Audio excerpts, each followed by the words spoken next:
Why do 73% of royal fans think Prince Harry's demands are delusional? Let's dive into the latest royal uproar.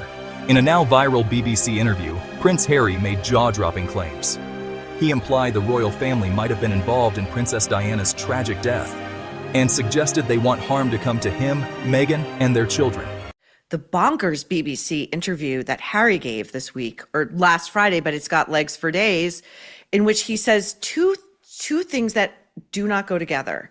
He implies that the British royal family had something to do with Diana's death, that they would like to see grievous harm, we know what that means, come to Harry and Meghan and their two small innocent children, and also that he would love to get back in. Would love nothing more than to get back in. Yes, this is why I love you, Maureen. Doesn't everyone love The Nerve? I genuinely love the show. I have not missed one. Thank you.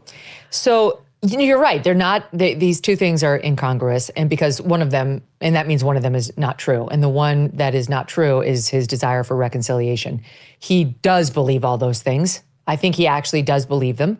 I think it stems back to his childhood trauma, which was genuine at the loss of his mother, the way she died.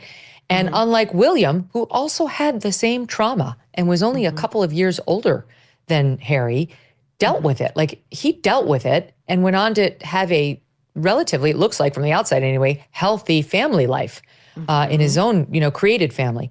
And Harry has not been able to get over it. And I almost think like the way, if your parents abuse you, you'll marry an abuser. Like there's something psychologically that makes you like need a redo over and over, hoping for another outcome.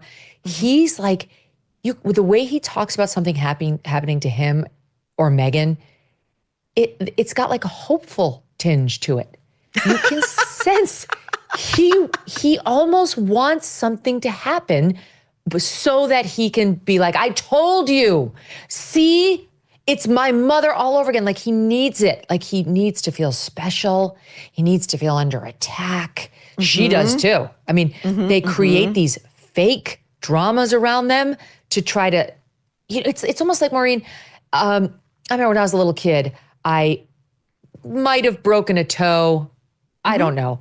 I went with it. It's broken. I'm like, I need a cast. I need crutches. I couldn't wait to go into school because I loved attention. And I was like, this is going to attract all sorts of attention to me. Now, I was still in the single digits when I did this. And now, like with my kids, I can see it happening from a mile away when they do it. They can get away with nothing.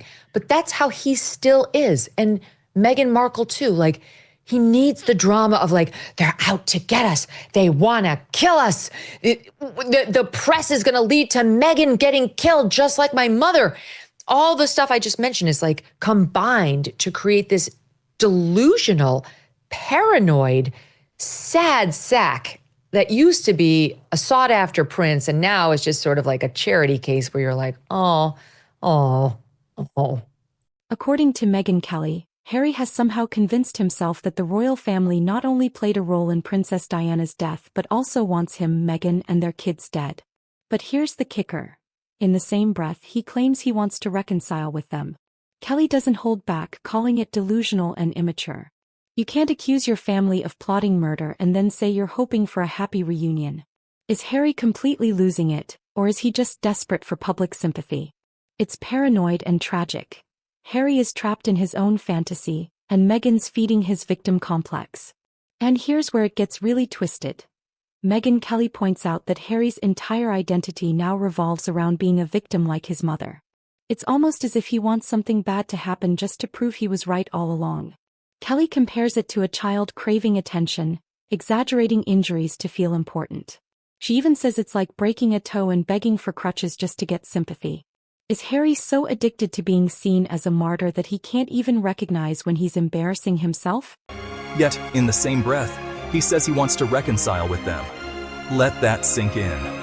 Megyn Kelly called this out for exactly what it is: contradictory, delusional, and dangerous. At this point, Kelly says it's not about safety, it's about ego. Harry wants to be seen as a prince without playing the part. She likens it to a child pretending to be injured for sympathy.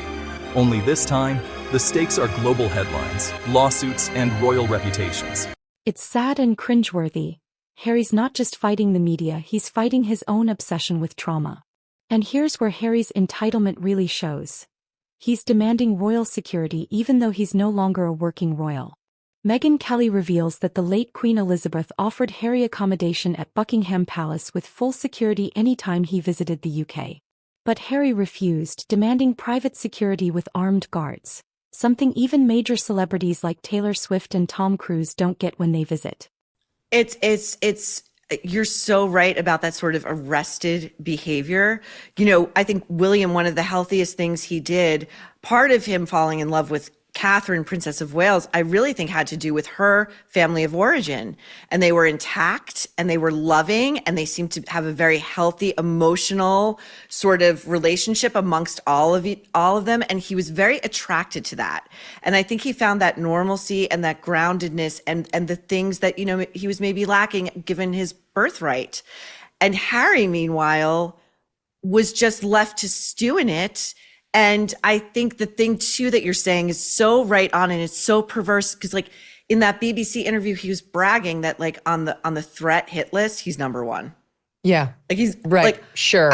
I would not be bragging about that if a government agency came to me and said, you know what, Maureen, suddenly for whatever reason you're like at the top of the list of people who are going to be like in grave danger. I would be now that you're an astronaut, let me not publicize that. Right. Like that doesn't seem right. Right. No, right. I've never seen somebody so anxious to disclose his alleged security threats. I mean, it is strange. Like I actually had a very, very dark period when I first became a journalist where I developed a very bad stalker. Nobody knew who I was. I was on the weekend shifts on Fox, but I happened to be nobody the one person. knew. You weren't that famous yet. Not at all. But just happened to be the one person who developed this very dangerous stalker. And now I talk about it. This 20 years ago, right? Like it's long resolved. The guy went to jail for 10 years. But at the time, I would rather be caught dead. I was like, hell no. Anything I say could like encourage the person or create another such person, or like if you're actually under threat and genuinely afraid for your safety, you don't want to go anywhere near that discussion.